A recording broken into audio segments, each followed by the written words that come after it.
Cette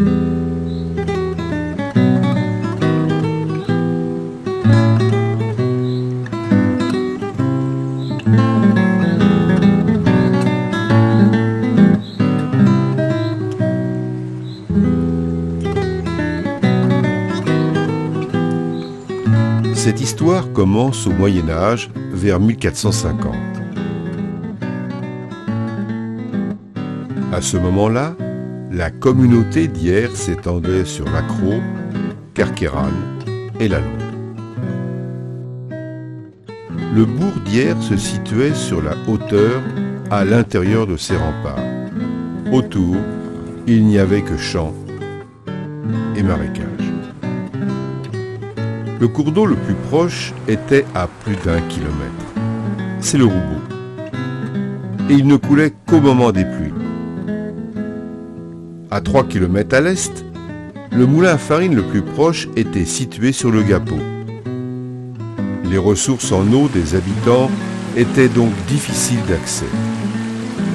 Elles provenaient essentiellement de 3 puits communaux, de citernes à l'intérieur des maisons qui collectaient les eaux de pluie des toitures et quelquefois de puits privés. La cohabitation des animaux et des humains ne facilitait pas la bonne hygiène de l'eau.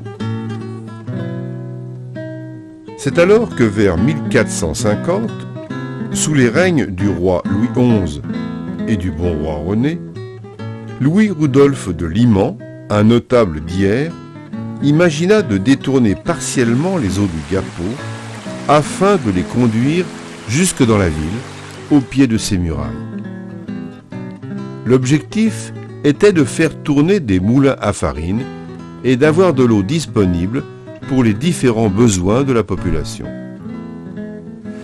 Il s'associa alors à l'ingénieur Jean Natte pour étudier son projet qui consistait à créer un bras artificiel du Gapot, débutant dans le quartier rocailleux de l'Accro, contournant le mont Fenouillet par l'ouest, pour arriver au pied du bourg d'Hyères.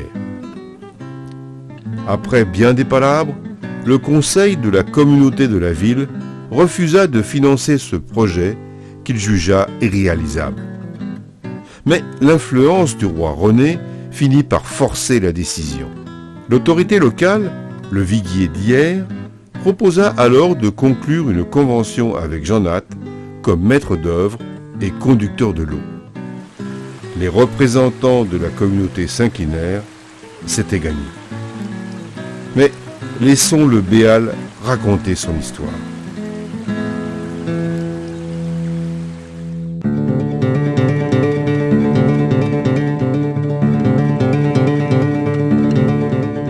Je suis donc né le 27 décembre 1458. La Convention précisait que j'aurais une largeur de 1 canne et que la communauté s'engageait à acheter les terrains sur toutes les propriétés situées sur mon parcours, que les travaux devaient durer 2 ans et qu'il faudrait ensuite construire au moins 2 moulins à farine et un canal de fuite jusqu'à la mer pour me rendre ma liberté. Afin que j'aie assez de force et suffisamment de pente pour remplir ma mission, il fallut construire un beau barrage et modifier le cours du Gapot sur une longueur de 500 cannes, soit environ 1 kilomètre. Il fallut encore bien blaguer et marchander pour que tout le monde soit d'accord et que la jonquière, le réalé, le Gapot et la source de la Monache puissent m'alimenter pour me donner un coup de main. Mon existence commença vraiment en mars 1459 à partir du lieu-dit La Castille. On me creusa à même la terre comme un grand fossé. C'est à partir de là qu'il y eut plein de problèmes, car les épidémies et les guéguerres de toutes sortes supprimèrent bien souvent les travailleurs qui me faisaient grandir. Alors, au fur et à mesure que je m'avançais dans les terres, on me mettait en eau, et les gens qui avaient cédé leur terrain pour mon passage pouvaient ainsi arroser leur culture qui en avait bien besoin.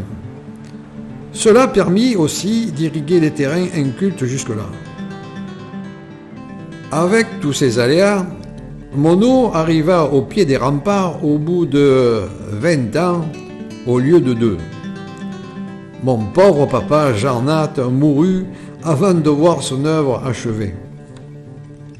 Son fils Pierre prit le relais, notamment pour construire les 3 moulins à farine qui commencèrent à fonctionner vers 1490, 30 ans après ma naissance. Vu que sa tirelire était presque vide, il dut s'associer à Louis-Rudolphe de Liman pour financer ses travaux. À cause de tous les arrosages, les moulins eurent vite des problèmes au printemps et en été, lorsque l'eau n'arrivait plus jusqu'à eux. Une fois encore, ce fut la guerre de l'eau, entre ceux qui étaient au début de la prise d'eau, ceux qui étaient vers la fin, et les moulins qui étaient tout au bout. Malgré la mise en place d'un règlement de l'eau et la présence d'un béalier dès 1526, ce fut souvent la zizanie. En plus, je perdais beaucoup d'eau par infiltration du fait de ma longueur, 9 km 600, avec seulement une pente de 2 mm tous les 10 mètres, ce qui n'arrangeait rien. En 1631, on me fit un coup de neuf. On remplaça mon barrage en bois par un tout en pierre.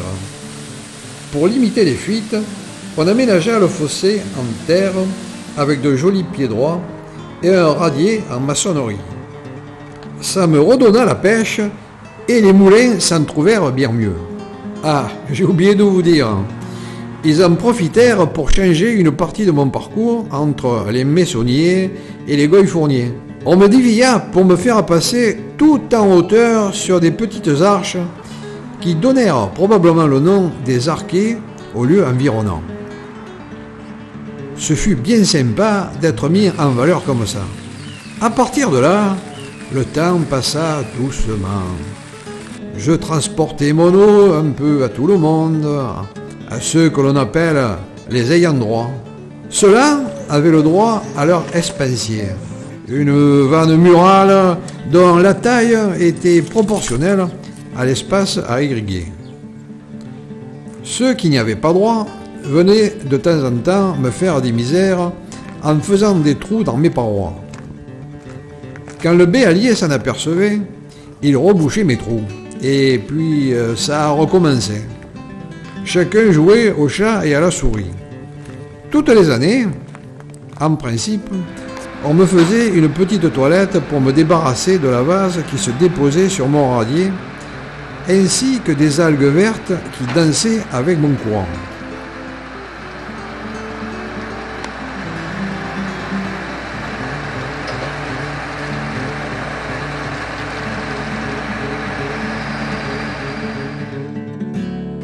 Je n'aurais jamais pensé qu'avec mon eau, on puisse faire tant de choses. Laver le linge des lavandières, qu'on appelait plus familièrement les bugadières,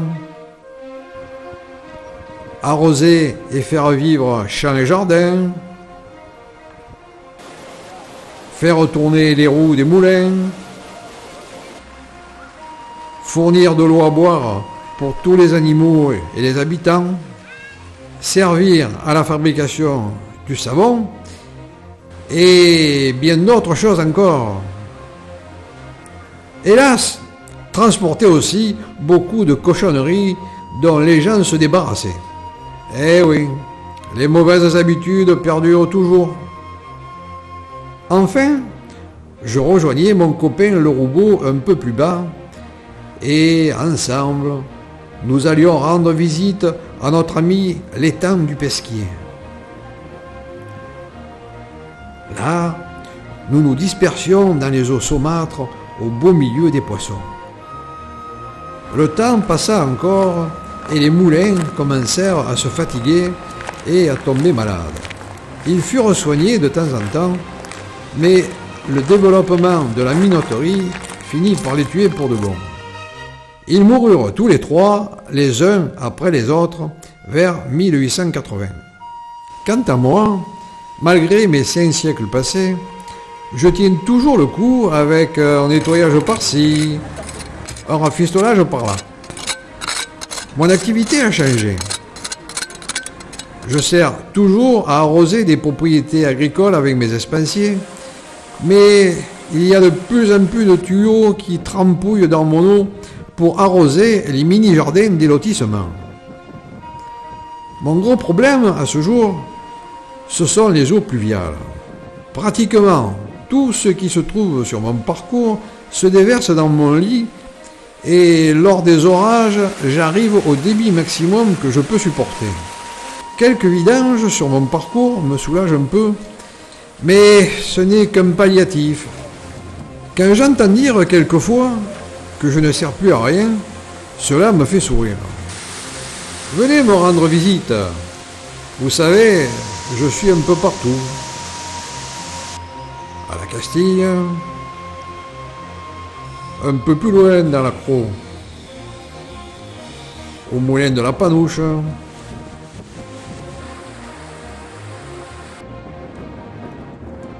au Grand Lavoir des Arquets,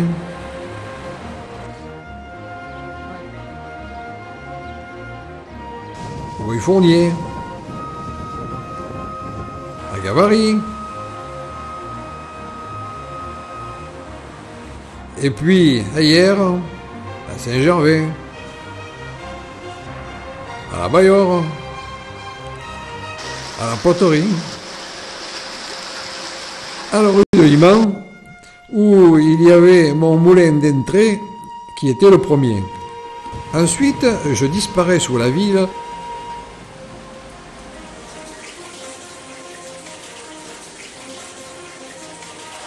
pour réapparaître dans le jardin au Busriquier.